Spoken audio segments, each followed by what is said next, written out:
रिश्ता बढ़िया था, कुछ और नहीं।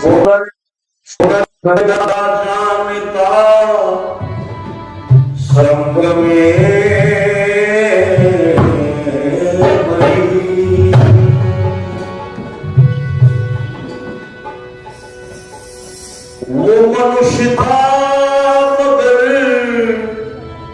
देवता बन के आया।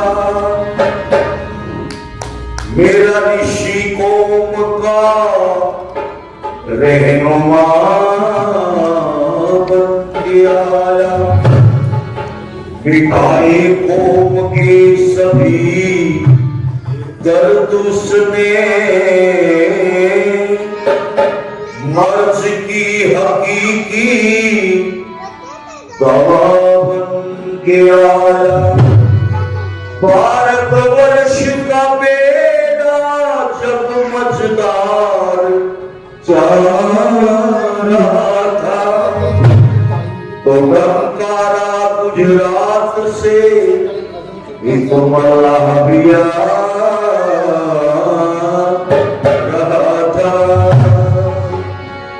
तू नहीं पैगाम तेरा हर किसी के दिल में, चल रही है अब भी शम्मा रोशनी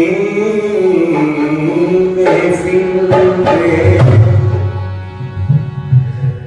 धन्य है धन्य है धन्य है धन्य धन्य है महर्षि, धन्य है धन्य धन्य है वेदवीना बचा कर गया। धन्यवाद तेरा सच के संभार से आत्मा को छूटी सजा कर गया। धन्य है महर्षि, धन्य है धन्य धन्य है वेदवीना बचा कर गया। सत्य के श्रृंगार से आत्मा को सुनी जगा कर गया।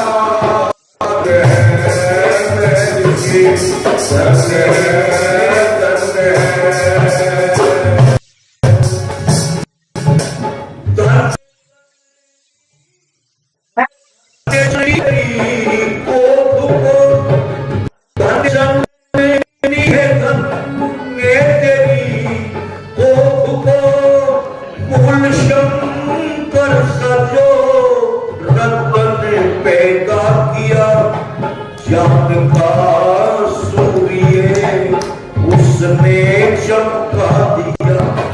ज्ञान का सूर्य उसने चमका दिया। सारे जग का तेरा मिटा कर गया। धन्य है धन्य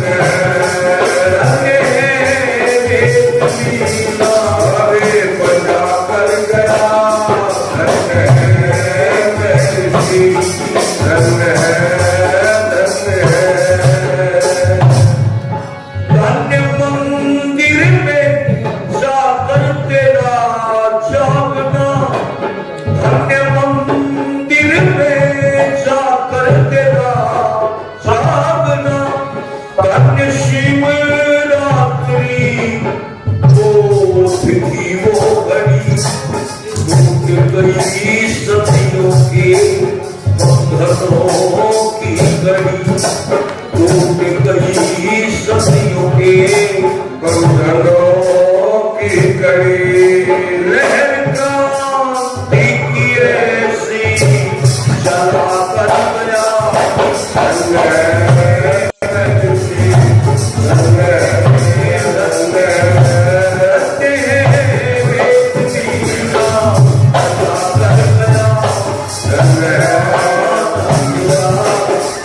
के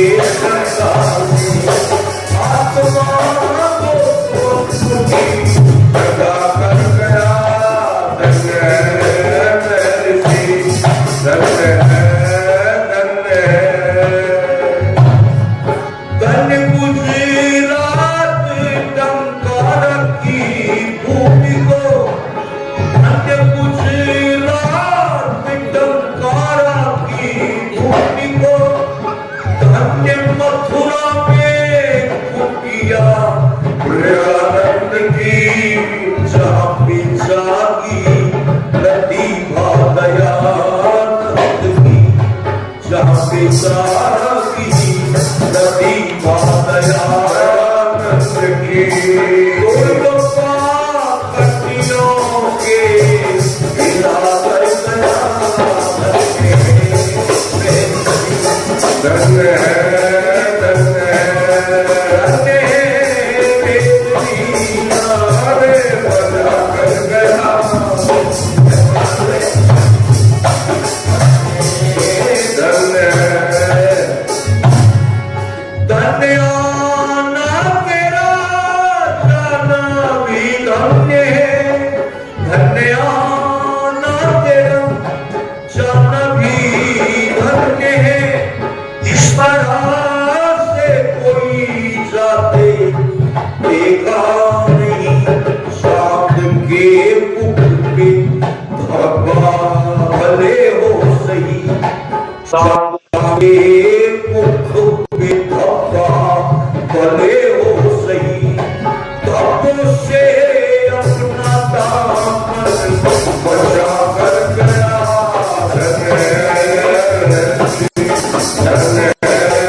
उपस्थित भारतवर्ष के प्रसिद्ध भजनोपदेशक श्रद्धेय महाशय सहदेव सिंह बेदर्ग जी, कार्यक्रम के संचालक भाई वीरेंद्र हरी जी,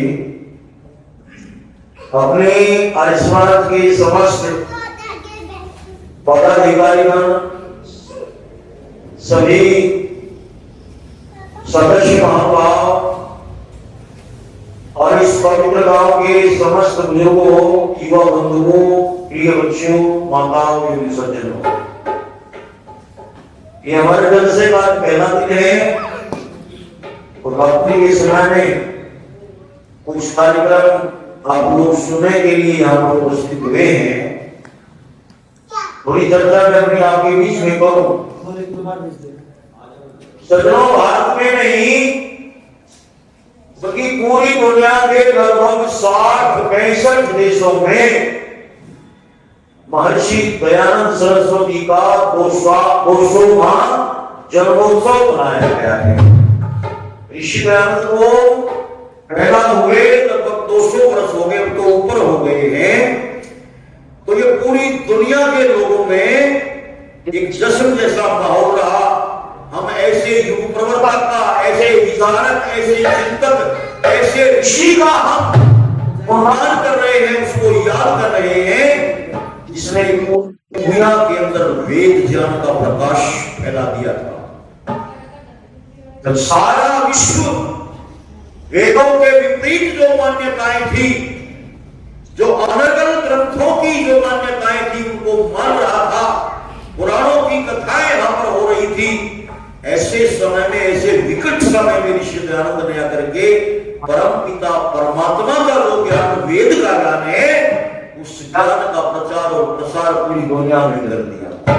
अंधेरे से निकाल करके लोगों को रोशनी में ला करके खड़ा कर दिया। उस युग पुरुष उस ऋषि दयानंद का बहुत भारी ऋण हमारे युग में है।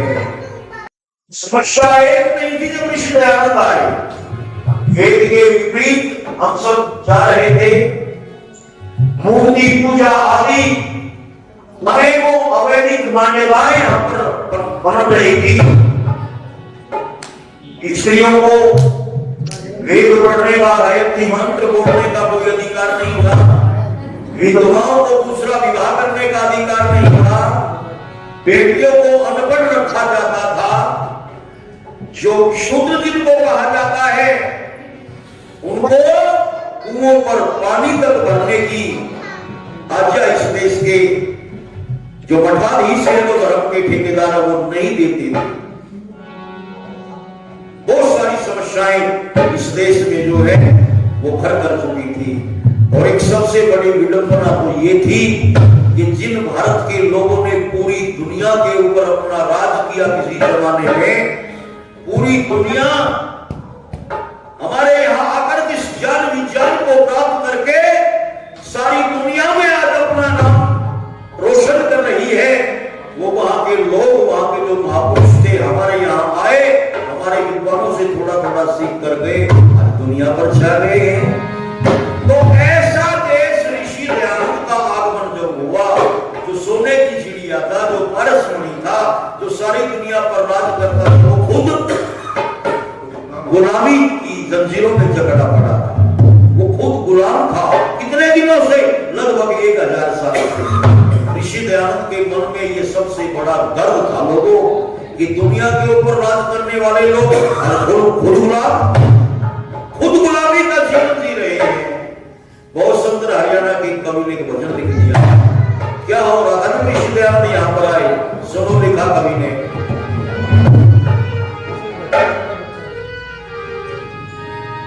नुके बंद पड़ा पिंजरे में देखा, ये मेरा भारत शेर दयानंद ने काट के बेड़ी मुक्त किया, करिया के देव दयानंद ने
थोड़ा ही है।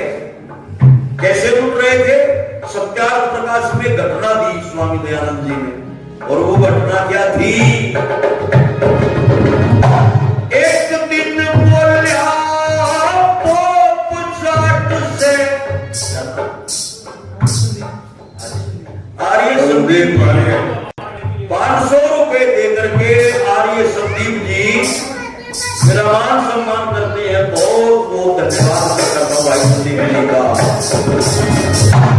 एक दिन बोलिया पोप जाट से बरसावे मन पाप तेरा, एक महीना गया बीत तुम्हारे घर आवे से बाप तेरा, रुखा भोजन करे दूध बिना, दुख पावे से बाप तेरा, एक बछड़े वाली गौ स्वर्ग में मंगवावे से बाप तेरा, बछड़े वाली गौ स्वर्ग में मंगवावे से बाप तेरा, ठग के पोप गौ ले गया, ठग के पोप गौ ले गया, छुड़वादी फिर दयानंद में, आठ के बेटी से किया करी, आके मेरे दयानंद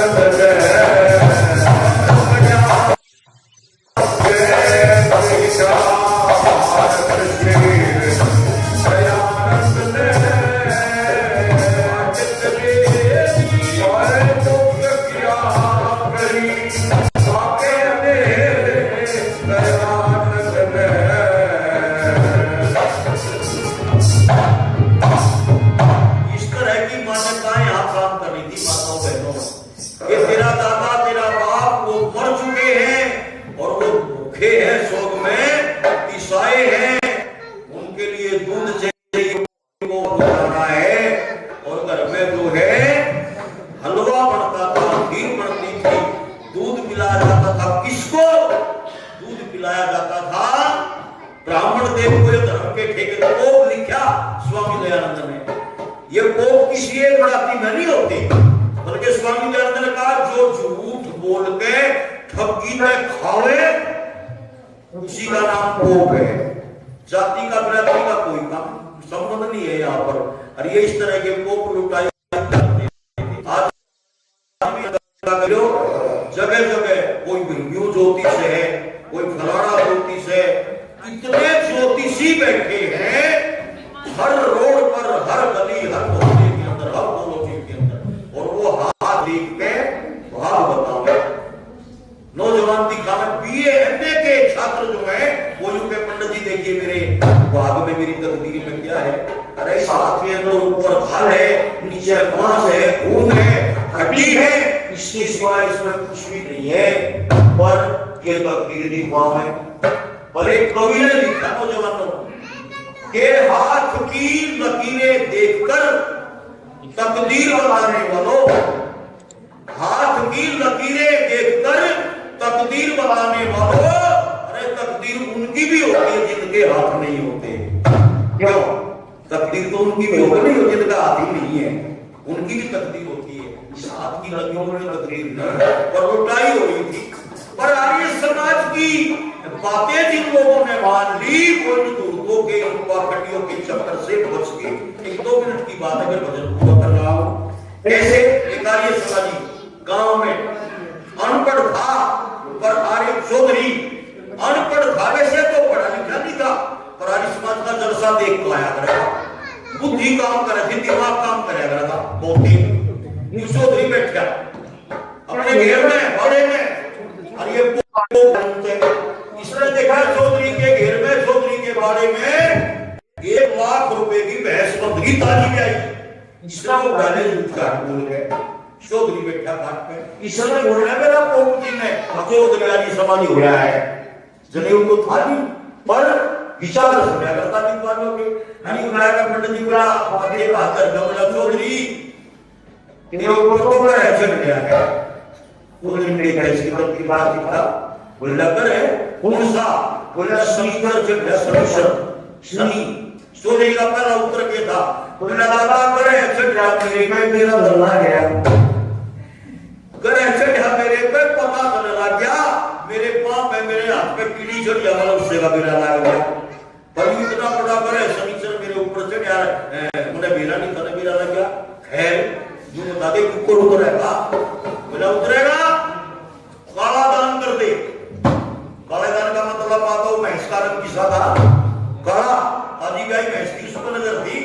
बोला भाई काला दान कर दे। चौधरी ने देखा तेरी भैंस ने ले जाना चाहा है, बोला जी काला दान? बोला हाँ। चौधरी भीतर गया, लकड़ी के जोड़े कोले पड़े थे, एक ताशड़ा कोले का बन गया और कोले का ताशड़ा लेकर बोला दान कभी काला है कर शनिचर। बोला क्यों नहीं उतरे? कैसे उतरेगा? बोला दान काला हो और जिंदा हो, जिंदा हो। कोले खाया बगली में सफेदा भी नहीं बजावा था सुबह में, उसके दौड़ गया भाग्या चौधरी। बोला पंडित जी थोड़ा पिटारा ये सफेदा ही पिटारा दे थोड़ा इसमें है शाम जो होगा इसके भीतर। बोला जी कभी पानी मांग है। बोला 5 मिनट खातर दे दे तेरा पिटारा, अरे ये ले 10 रुपये। बोला क्या हो गया? चौधरी बोला कर ऐसे क्या करे तारा क्या कर पे। अब जाकर पंडित जी के सामने वो पिटारा खोल दिया, सामने फटकारा करया फूं। ये बोला कुआवा, बोला कुआवा नहीं घर है तार। बोला क्यों? बोला उतरे बहनों मेरा नंबर है बोलता है थोड़ी सी बात। न्यू बोले उतरे ऊपर उतरेगा। दादा बोला दान काला हो, जिंदा हो, 4 पैर वाला हो, नीचे बच्चा हो और दूध देता हो। बता दी ना सर की सही में सारी 4 पैर वाला हो, नीचे बच्चा हो, दूध देता हो। तो चौधरी के दिमाग में आई पड़ोस में चौपैन में 5-6 दिन पहले काली कुत्ती भी आई थी। वो कुत्ती का पकड़ के काले में बिल्टे खुद सारे वो किलो में जो थी वे जोड़े में डाले बेल दिए। दादा दान जिंदा और तू बच्चा एक का था, 7 है पूरे और तू देने की बात इसलिए 4-5 दिन पहले गई थी मामूल है कभी पिक्चर परेशान हो गए। बोला भाई चौधरी तू तो आ रही है समाधि बढ़ गया। बनने के बाद में भूत प्रेत कंपनी संपनी बड़ी ऊपरली तरली ये कुछ बीमारी नहीं सीख सकती। लोगों ऋषि दयानंद महाराज ने आकर के बड़ी बड़ी बीमारियों का इलाज किया है। क्या कह रहा था मैं आपके सामने? अगली बीमारी क्या थी?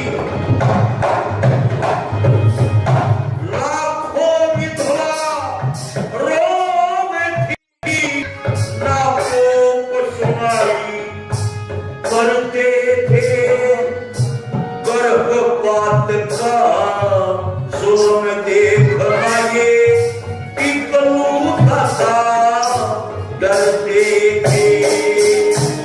आखड़ियों को तो पूरी साधु थे मरते थे। हरि भारत मां तेरी दशा देख के दयानंद फिरते थे। भारत मां तेरी दशा देख के ऋषि दयानंद फिरते थे। और पोल खोल दी पोपो की, पोल खोल दी पोपो की ना छोटी छेर दयानंद ने आग के तेरी किया आगे दयानंद ने दयानंद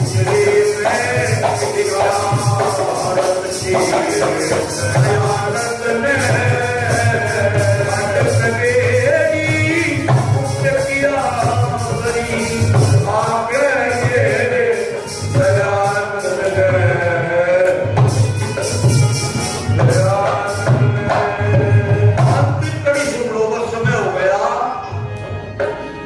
लोको स्वामी जी ने वेदों का सीने ज्ञान निशानी पुराणों की शैला की देखी सत्य विद्या का ज्ञान नहीं पत्थर की पूजा देखी ईश्वर भक्ति का ज्ञान नहीं लोगों भारत में मलखान सिंह था विद्वानों का मान नहीं मेरे भारत में मलखान सिंह था विद्वानों का मान नहीं पाप का पल्ला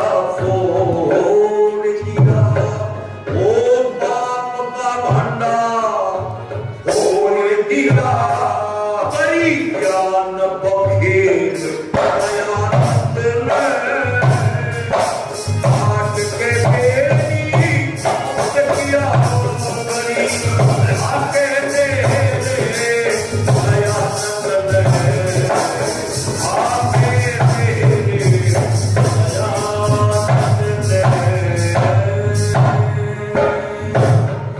वाह ऋषि दयानंद महाराज ने जो उपकार हम सबके ऊपर किए हैं वो जुबान से गिनाए नहीं जाते। एक शायर ने लिखा था गिने जाए मुमकिन है सहरा के जर्रे समुद्र के कतरे फलक के सितारे मगर तेरे एहसान है दयानंद स्वामी ये संभव है कैसे कि गिने जाए सारे। ये जो समय जो मुझे दिया था भाई वीरेंद्र आर्य जी ने वो पूरा हो गया है। दो भजनों के द्वारा थोड़ी चर्चा मैंने आपके बीच में की आपने सुना सबका बहुत बहुत धन्यवाद धन्यवाद धन्यवाद तेजवीर जी का बहुत सुंदर भजनों से हमारा प्रशस्त दिया। अभी मैं निवेदन करता हूँ बहन निकिता जी से कि वो 1 घंटे के लिए हमारे बीच में अपने भजनों के माध्यम से हमारा प्रशस्त करेगी। बहन निकिता जी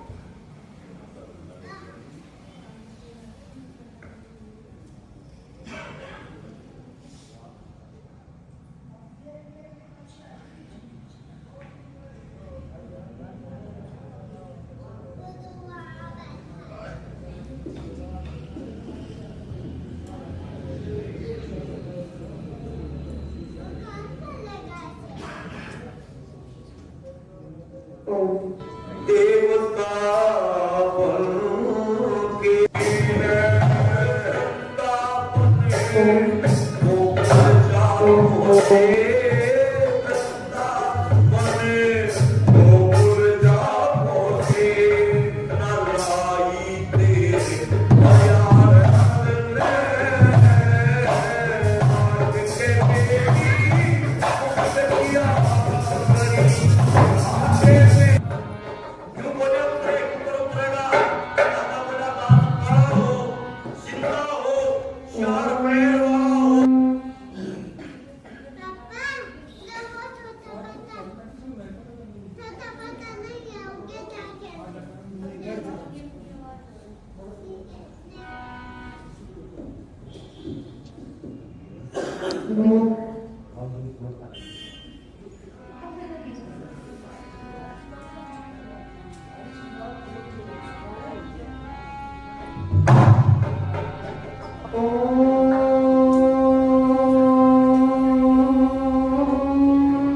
Kita papa.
से प्रकाश के झाड़ और झंकार अपने आप बढ़ते जाते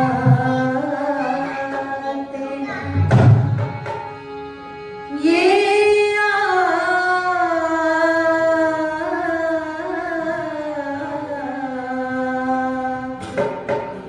आप बढ़ते जाते हैं।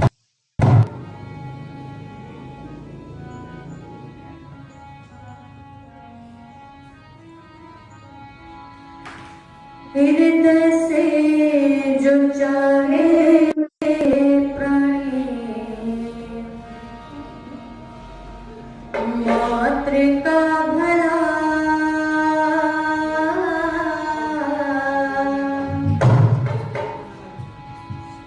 कि हृदय से जो चाहे प्राणी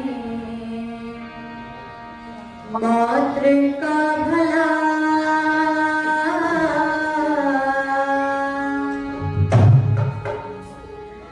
बस वही जानता है जीने की कला बस वही जानता है जीने की कला हृदय से जो चाहे प्राणी मात्र का भला हृदय से जो चाहे प्राणी मात्र का भला बस वही जानता है जीने की कला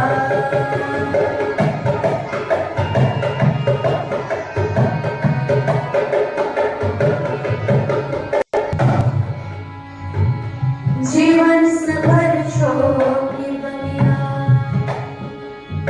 जीवन संघर्षों की बगिया फूल है इसमें कांटे भी जीवन संघर्षों की बगिया फूल है इसमें कांटे भी कभी बहारे पल के चूमे पतझड़ मारे चाटे भी कभी बहारे पल के चूमे पतझड़ मारे चाटे भी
मोड़ पर जो संभल कर चला, बस वही जानता है जीने की कला, बस वही जानता है जीने की कला।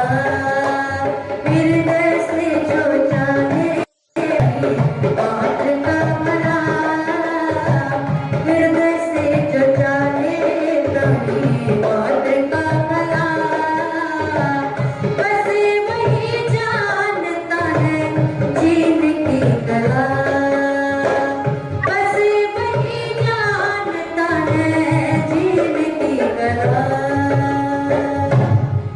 बस वही जानता है जीने की कला।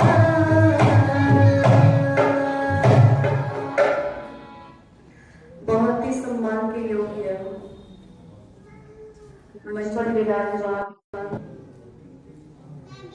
जिनके वर्षों आप सभी ने गायकारी और बयानकारी सभा में श्रवण किया, ऐसे ही बहुत ही आदर व सम्मान के योग्य आर्य जगत के वरिष्ठ भजनोपदेशक आदरणीय सहदेव सिंह बेलधर जी, मुझसे पूर्व जी के भजन को आपने श्रवण किया आदरणीय तेजवीर जी, एवं हमारे साथ में ढोलक पर साथ में वादक महोदय जी, हरीश जी, समूह उपस्थित सभी भजन पुरुषों, पूजा व संतान के योग्य वंदनीय मातृशक्ति एवं मेरे भाइयों बहनों, आइए भजन ऋषि की प्रशस्ति में रखकर के मेरे विचारों को मैं आरंभ करती हूँ और आप सभी ध्यानपूर्वक सुनेगा। इस भजन को लेकर की विशेष चर्चा आपके इस समय पर मैं आप सभी के प्रति में करूँगी, सुनिएगा।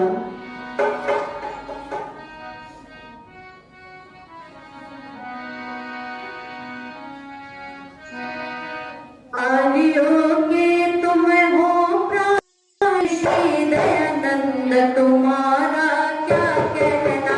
आलियोगे तुम हो प्राण ऋषि दयानंद, तुम्हारा क्या कहना। आलियोगे तुम हो प्राण ऋषि दयानंद, तुम्हारा क्या कहना। आलियोगे तुम हो प्राण ऋषि दयानंद, तुम्हारा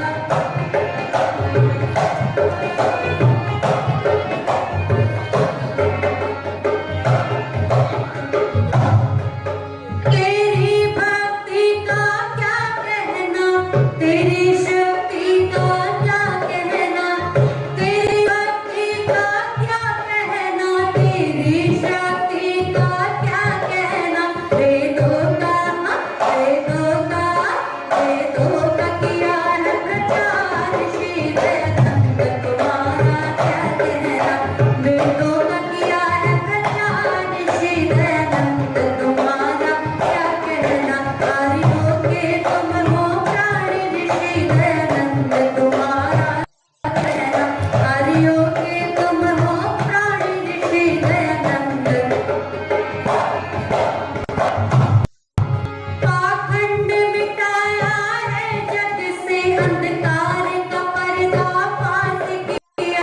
पाखंड मिटाया है जग से, अंधकार का पर्दा पास किया। पिछड़ों को गले लगाया है, दयानंद तुम्हारा क्या कहना। पिछड़ों को गले लगाया है, दयानंद तुम्हारा। आर्योगे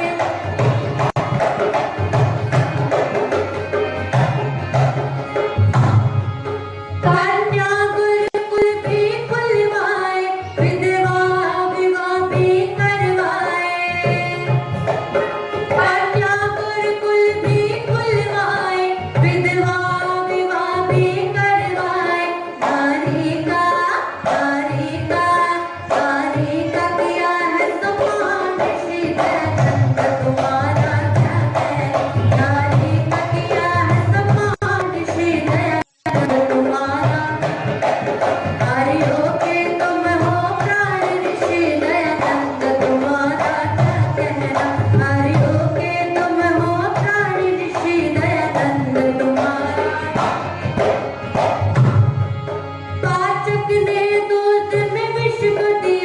ऋषिराज ने उसको माफ किया, पाचक ने गोद में विष को दिया, ऋषिराज ने उसको माफ किया। कई बार किया विषपान ऋषि दयानंद, तुम्हारा क्या कहना। कई बार किया विषपान ऋषि दयानंद, तुम्हारा क्या कहना। हरि होके तुम हो प्राण ऋषि दयानंद, तुम्हारा हरि होके तुम हो प्राण ऋषि दयानंद, तुम्हारा क्या कहना।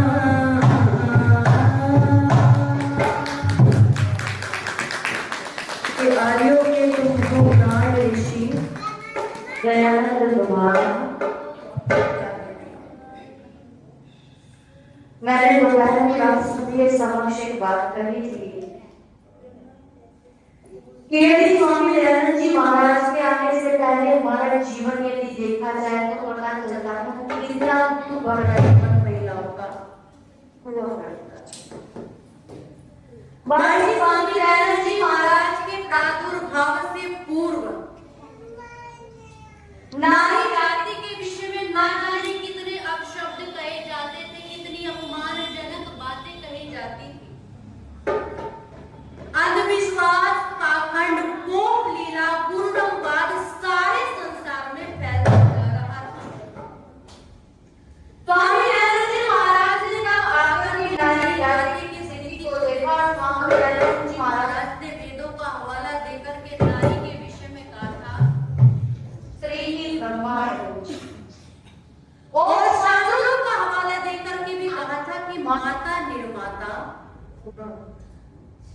और जब एक बात कहते हैं स्त्री की ब्रह्मा होगी कि ब्रह्मा के समान तो स्त्रियों का स्थान हुआ है, लेकिन ये वेद का मंत्र जो है, ये वेद का मंत्र हम सबने कभी ना कभी सुना है, लेकिन हम इसका अर्थ केवल इतना समझ लेते हैं स्त्री की ब्रह्मा बहुवी था कि ब्रह्मा के समान स्त्रियों का स्थान है। क्या सभी नारियों का ब्रह्मा के समान स्थान होता है?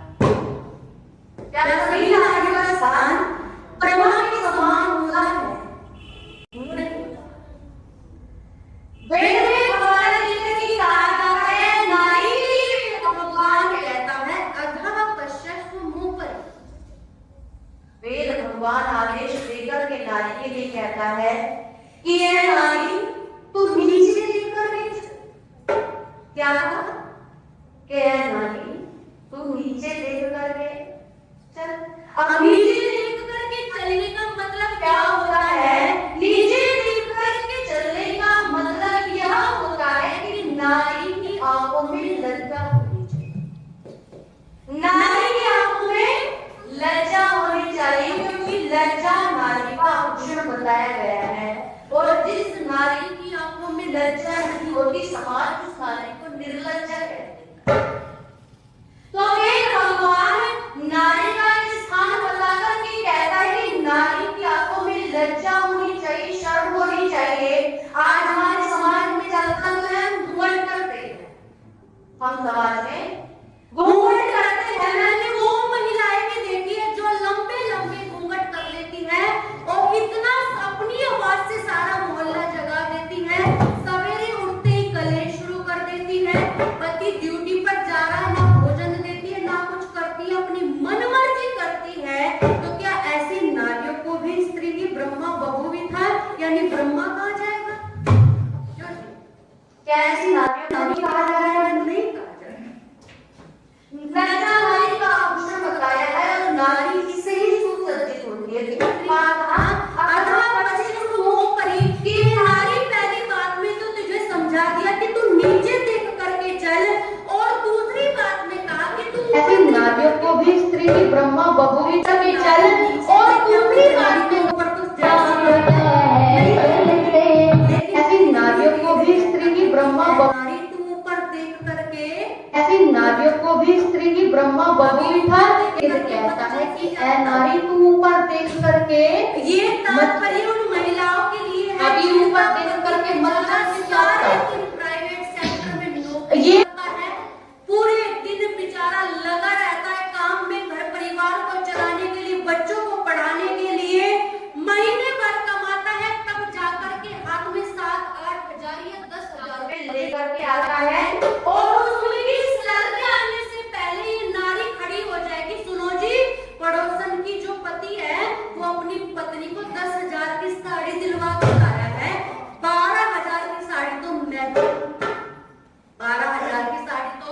मैं भी लूंगी।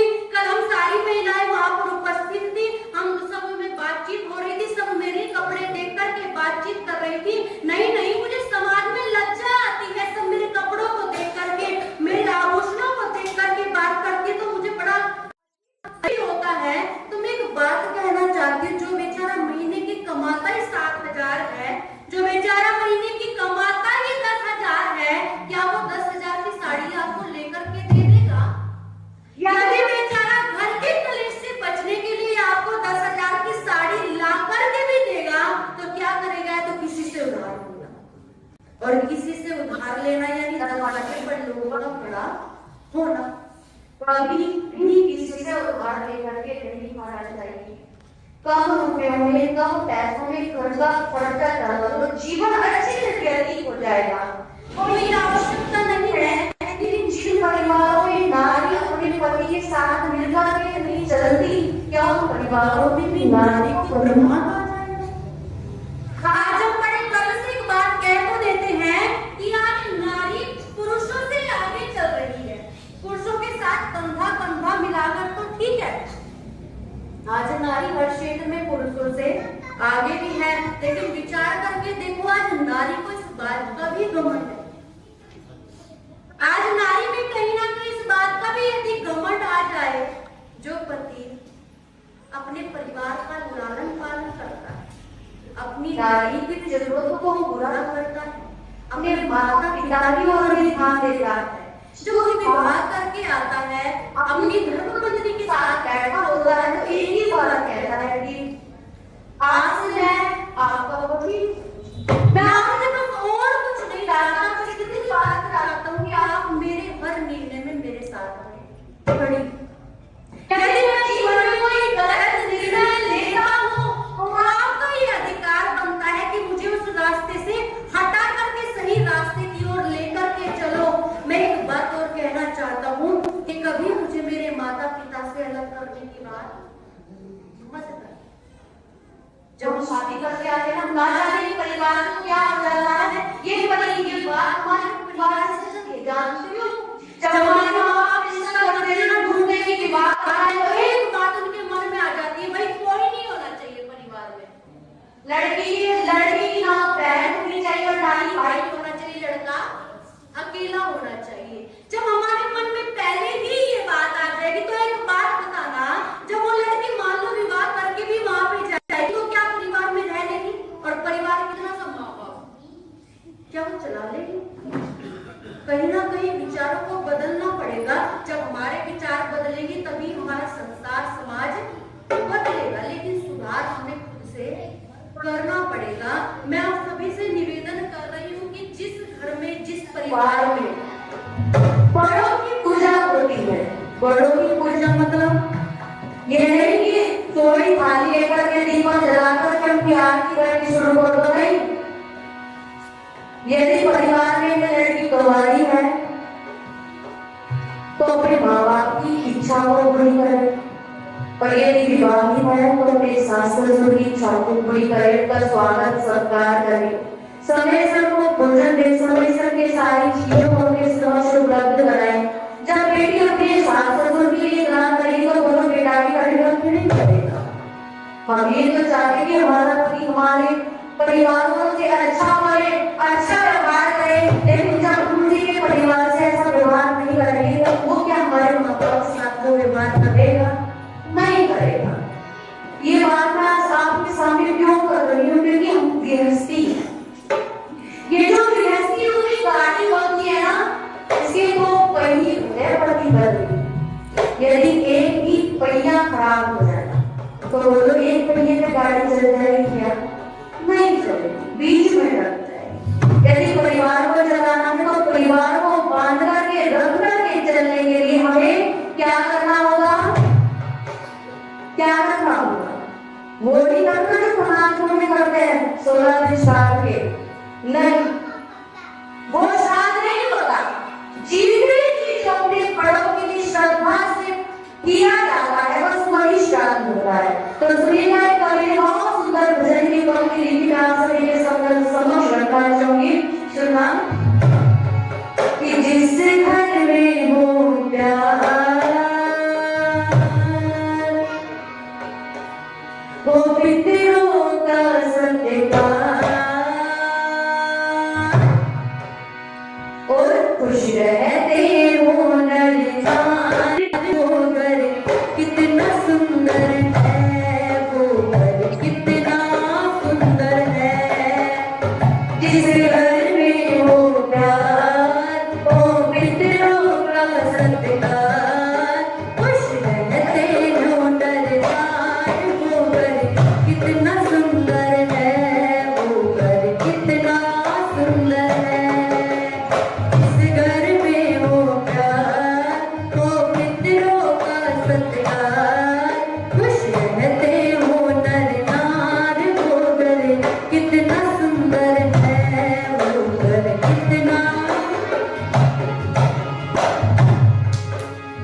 शील और लज्जा इन देवियों का कहना है, शील और लज्जा इन देवियों का कहना।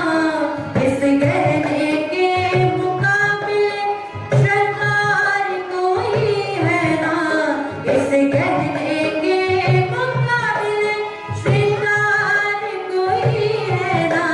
क्या काजल क्या पायल क्या काजल क्या पायल पीते हैं मोतीहार।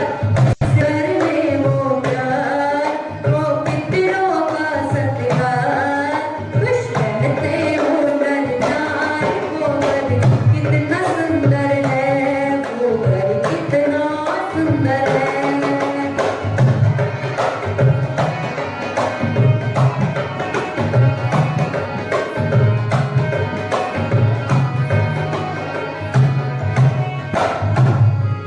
और अगली बात कही कि ये परिवारों को स्वर्ग बनाना साथियों क्या करना पड़ेगा। जिस घर में आज पांचों करके हो सारे मिलकर, जिस घर में आज पांचों होते हो सारे मिलकर, देते सुगंध सबको फूलों की वादी खिलकर, देते सुगंध सबको फूलों की वादी। प्रेम बरसे इश्तेहार से, प्रेम बरसे इश्तेहार से, बहती हो सुख की धार। जिस घर में वो प्यार वो पितरों का सत्कार, खुश रहते हो नर-नार। वो घर कितना सुंदर है, वो घर कितना सुंदर है। जिस घर में वो प्यार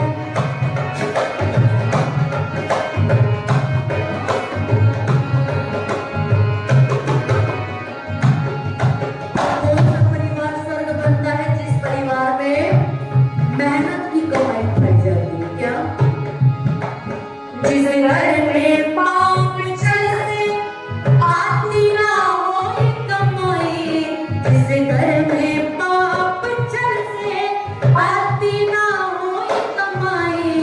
विश्व के समान समझे ये संपदा बनाई, विश्व के समान समझे ये संपदा बनाई। स्वस्थ जन हो श्रेष्ठ मन हो, स्वस्थ जन हो श्रेष्ठ मन हो, आए ना बुरे विचार। इस घर में वो पितरों का सत्कार, खुश रहते हो नर-नार। वो घर कितना सुंदर है, वो घर कितना सुंदर है। इस घर में वो प्यार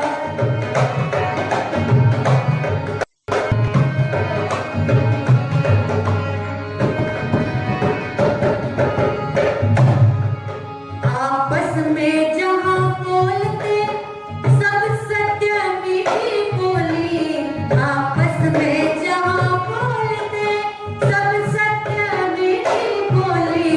कटुता कालुष कपट की जलती हो जहाँ पर होली, कटुता कालुष कपट की जलती हो जहाँ पर होली। प्रेम बरसे इश्तेहार से, प्रेम बरसे इश्तेहार से, बहती हो सुख की धार। जिस घर में वो प्यार वो पितरों का सत्कार, खुश रहते हो नर-नार। वो घर कितना सुंदर है, वो घर कितना सुंदर है। इस घर में वो प्यार वो पितरों का सत्कार, खुश रहते हो नर-नार। वो घर कितना सुंदर है, वो घर कितना सुंदर है। कि जिस घर में वो प्यार वो पितरों का सत्कार और खुश रहते हो नर-नार। वो घर कितना सुंदर है। वास्तव में एक परिवार को यदि स्वर्ग कोई बना सके तो बोलो कौन बना सकती है? और यदि परिवार को नरक ही कोई बना सके तो वो भी मैं निवेदन कर रही हूँ, इस देश के प्रधानमंत्री हुए हैं लाल बहादुर शास्त्री, तब वो गांधी आश्रम में नौकरी किया करते थे और उनकी पत्नी का नाम था ललिता शास्त्री।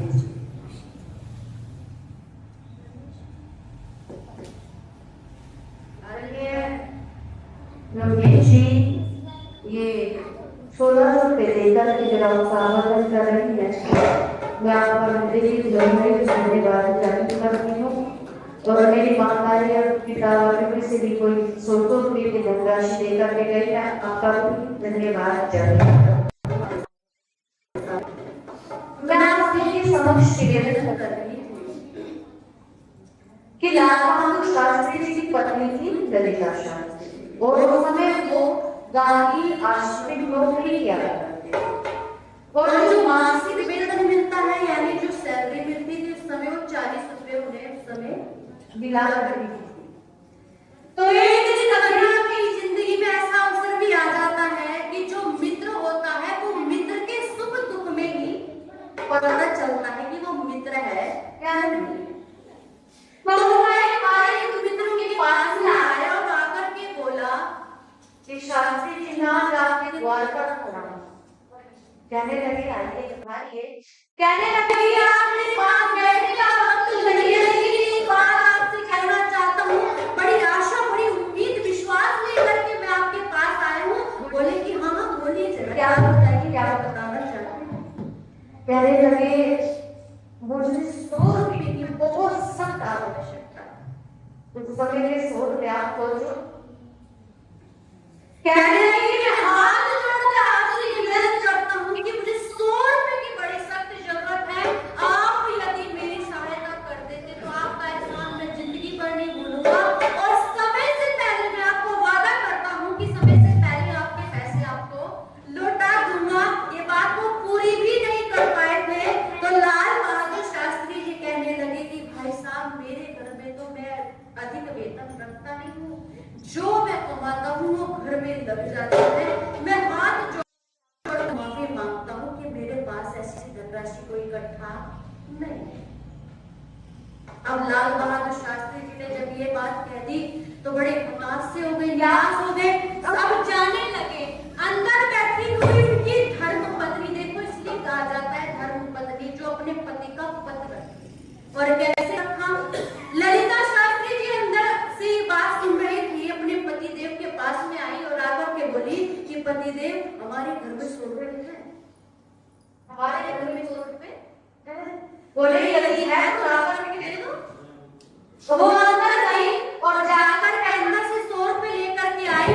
लाल बहादुर शास्त्री जी ने उनको 100 रुपये दिए और जब जिस व्यक्ति ने पैसे लिए बड़ा धन्यवाद करने लगा, शास्त्री जी आपका बहुत बहुत धन्यवाद, मैं जल्द से जल्द कीजिएगा। वो तो धन्यवाद ज्ञापित करके बेचारा वहां से चला गया। अब लाल बहादुर शास्त्री जी ललिता शास्त्री जी के सम्मुख खड़े हैं और बात पूछते हैं, क्या कहते हैं कि देवी ये 100 रुपये मांग ये 100 रुपये हमारे घर में कहाँ से आए? तो हाथ जोड़कर के कहते हैं पतिदेव जितने पैसे आप कमाते हैं आप 40 रुपये का कमाते हैं, मैं 35 रुपये में महीने का सारा खर्चा चला देती हूँ और हर महीने जोड़ करके 5 रुपये मैंने 100 रुपये इकट्ठे किए और देखो आज 100 रुपये काम भी आ गए।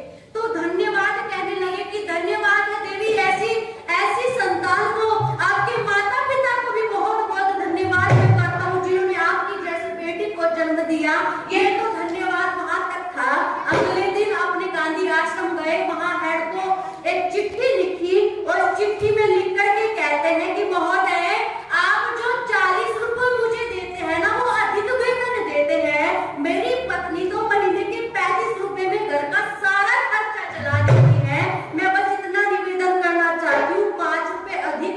देते हैं, आगे से महीने से बस मुझे 35 रुपए ही आप दिया करना। देखना कितने सच्चे देशभक्त आगे के प्रधानमंत्री वो बने। मैं निवेदन करना चाहती हूँ, जब पति पत्नी ऐसे हो जाए, एक से बढ़कर एक हो जाए, तो बोलो परिवार स्वर्ग बनता है कि नहीं बनता है? तभी परिवार स्वर्ग बनता है। और अभी मैं निवेदन करना चाहती हूँ कि हमारे देश के अंदर अनेक उदाहरण आपको ऐसे मिल जाएंगे जहाँ पर पत्नियों ने अपने पति की लाज को रखा, परिवार की लाज को रखा, परिवार के रहकर के सारे कार्यों को किया। और कविता ने बहुत सुंदर वचन लिखा कि जो बेटी होती है, पत्नी होती है, मान लो से परिवार में कुछ नहीं हो, उसके परिवार में कुछ भी नहीं है, लेकिन वो अपने माता पिता की राजकुमारी है, राजकुमारी होती है। और हर राजकुमारी को एक राजा को दिया जाता है। तो कवि ने बहुत सुंदर शब्द में कहा कि बड़ी पत्नी कैसे होनी चाहिए। आप अपने तो सुनिए कि एक घर का राजा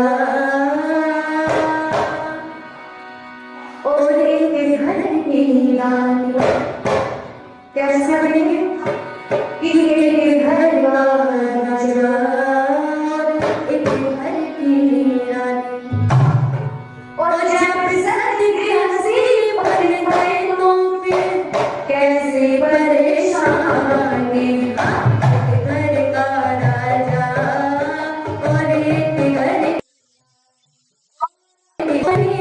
घर का राजा और एक घर की रानी। और जब सदगृहस्थी बन गए तो फिर, जब सदगृहस्थी बन गए तो फिर कैसी परेशान। ओ पति घर का राजा, पत्नी घर की रानी। ओ रानी पति घर का राजा, पत्नी घर की रानी। आजकल जो विवाह कर लेते हैं ना, विवाह करने के बाद अपने मित्रों को सलाह देते कि भाई साहब विवाह मत करना। कहने लगे भाई साहब कैसी बात कर रहे हैं, खुद तो विवाह कर लिया और हमें विवाह करने से मना कर रहे क्यों? बोले पत्नी जो होती है बड़ी खतरनाक होती है। बोले क्यों? मैंने तो सुना है पत्नी अपने पति का पद रखती है, उसको संभालती है। कहने लगे पत्नी उसे नहीं कहती है जो अपने पति का पद रखती है, बल्कि आज के समय में पत्नी उसको कहती है जो हर समय अपने पति पर बनी रहे। और आज भाई साहब मेरी पत्नी तो मेरे ऊपर हर समय बनी रहती है, हर समय क्रोध करती है, घर का माहौल खराब कर रखा है। तो भाई विवाह मत करना। लेकिन मैं कहना चाहती हूँ समझदारी होगी तो सदगृहस्थी परिवार को ऐसा बना देंगे कि बिल्कुल स्वर्ग जैसा माहौल कर देंगे। तो कवि ने क्या कहा, फूलों की भांति पति पत्नी के जीवन की राहों में चले दोनों मिलके। फूलों की भांति पति पत्नी के जीवन की राहों में चले दोनों मिलके। और ऐसे मिले हो जैसे हो दूध पानी, और ऐसे मिले हो जैसे हो दूध पानी। और जब सदगृहस्थी बन गए तो फिर, जब सदगृहस्थी बन गए तो फिर कैसी परेशान। एक घर का राजा, एक घर की रानी, एक घर का राजा।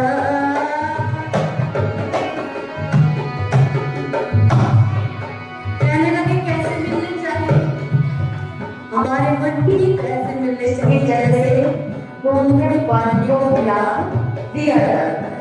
क्योंकि दूध में पानी को प्रयोग कर सकता है, नहीं कर सकता। और एक पति पत्नी का मन ऐसा मिलना चाहिए, यदि दो नदियों का जैसे जल मिल जाता है, कोई जल को अलग नहीं कर सकता। और क्या कहा, दो नदियों का जल मिल जैसे पति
एक घर का राजा और एक घर की रानी जब सद गजनी बन गए तो फिर कैसी परेशानी। वास्तव में जब हम अपने बेटियों का यहाँ भी बेटे तो ये सब जान ये सारी सीख हमें अपने बेटे को बोलो देनी चाहिए कि नहीं देनी चाहिए।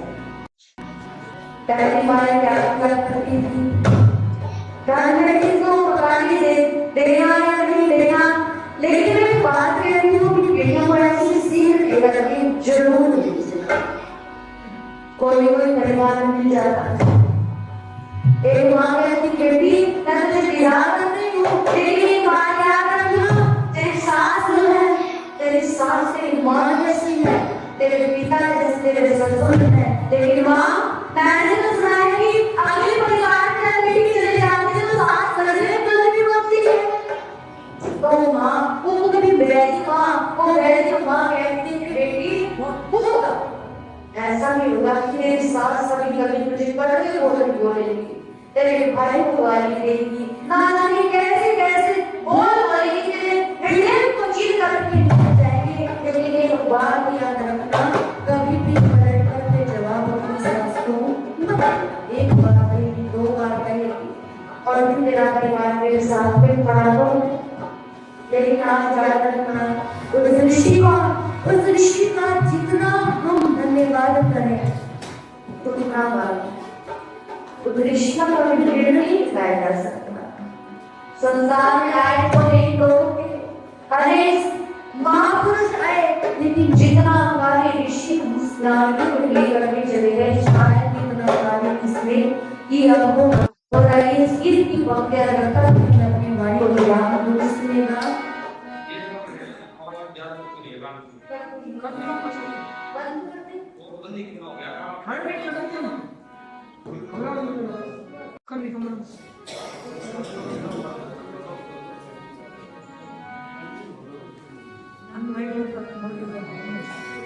कि हमने कितनी बड़ी भूल की कर बैठे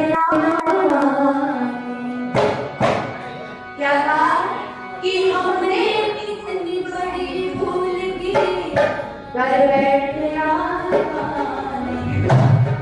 हम दुनिया की माने ऋषिवर की हमारी दुनिया की माने ऋषिवर की ओ हमने कितनी बड़ी भूल की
ईश्वर के नाम कि हमने कितनी बड़ी भूल की कर बैठे नादानी और हम दुनिया की बातें ईश्वर की ना माने। आगे कुछ विचार मैंने आप सभी समझे रखेंगे। आप सभी बड़े सभी का बहुत बहुत धन्यवाद। हमारे प्रोग्राम